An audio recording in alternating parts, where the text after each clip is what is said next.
Assalamualaikum dan salam sejahtera. Anda bersama saya Alfaris Jemurin membawakan imbasan peristiwa sepanjang minggu lepas. Imbasan mingguan dimulakan dengan sambutan Hari Sarawak yang diraikan setiap tahun menjadi titik penyatuan rakyat dalam usaha merealisasikan impian menjadikan Sarawak sebuah negeri maju menjelang 2030. Premier Sarawak Datuk Patinggi Tan Sri Dr. Abang Abdul Rahman Zohari Tun Datuk Abang Openg berkata, apa yang lebih penting ialah semangat seluruh rakyat Sarawak untuk memakmurkan negeri ini sesuai dengan tema sambutan Sarawak Makmur dalam apa jua kapasiti dan peranan tanpa mengira latar belakang agama dan kaum. Menurutnya, Sarawak amat bernasib baik dengan keberadaan tokoh seperti yang di-Petua Negeri Sarawak, Tun Pihin Sri Abdul Taib Mahmud yang terbukti berpandangan jauh dalam usaha untuk meletakkan Sarawak di persada pembangunan moden, lebih-lebih lagi dengan pembangunan tenaga boleh diperbaharui yang dijana kuasa hidro. Beliau berkata demikian semasa berucap sempena sambutan Hari Sarawak 2022 di Stadium Tertutup Sibu pada 22 Julai lepas. Simbolik perasmian sambutan Hari Sarawak 2022 telah disempurnakan Tuan Yang Terutama yang di-Petua Negeri Sarawak, Tun Pihin Sri Abdul Taib Mahmud.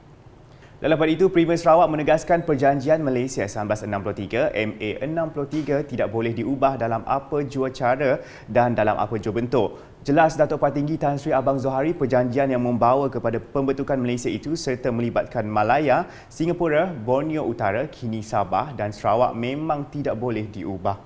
Sebaliknya, beliau berkata pindaan kepada Perlembagaan Persekutuan penting bagi memastikan hak-hak Sarawak akan dapat dikembalikan seperti yang telah dipersetujui dalam perjanjian.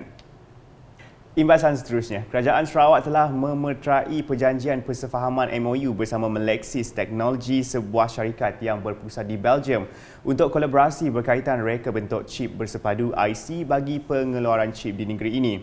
Premier Sarawak Datuk Patinggi Tan Sri Dr. Abang Abdul Rahman Zohari Tun Datuk Abang Openg memberitahu kerjasama tersebut adalah langkah penting yang akan memberi manfaat kepada Sarawak dan juga dunia secara amnya menerusi pembangunan reka bentuk chip buatan tempatan pada masa depan. Beliau berkata demikian ketika menyampaikan amanat semasa majlis menandatangani MOU tersebut di Tessenderlo, Belgium pada Selasa.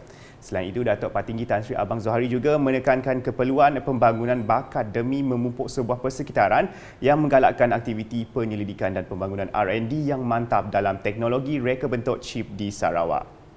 Sementara itu, Kerajaan Sarawak sedang membuat kajian untuk membina sebuah pelabuhan laut dalam baharu bagi kawasan selatan Sarawak dengan termeterainya Memorandum Persefahaman MOU antara Pelabuhan Antwerp Bruges dan pihak swasta dari Sarawak pada Selasa.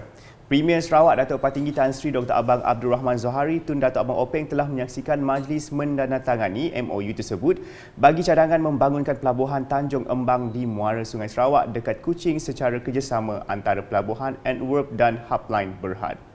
Pelabuhan Antwerp merupakan pelabuhan kontena antarabangsa kedua terbesar di Eropah dan ke-14 di peringkat dunia. Sementara Hubline adalah syarikat tempatan yang terlibat dalam perkhidmatan logistik perkapalan secara pukal. Berikut pula, berkuat kuasa 1 Ogos depan kemasukan ke Muzium Budaya Borneo BCM akan dikenakan caj atau bayaran tiket kepada setiap pengunjung.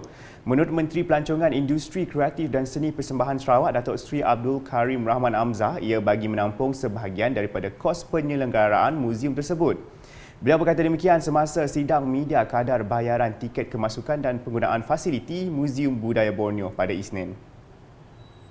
Paparan imbasan selanjutnya, Pemangku Setiausaha Kerajaan Sarawak Datuk Sri Muhammad Abu Bakar Marzuki secara rasmi dilantik Setiausaha Kerajaan Sarawak.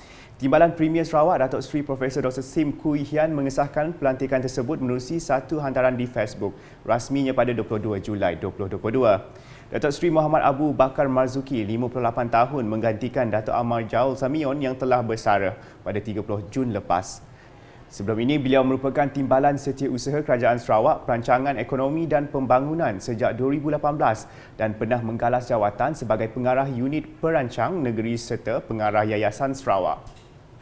Saya Alfaris Jemurin, teruskan kesetiaan bersama kami.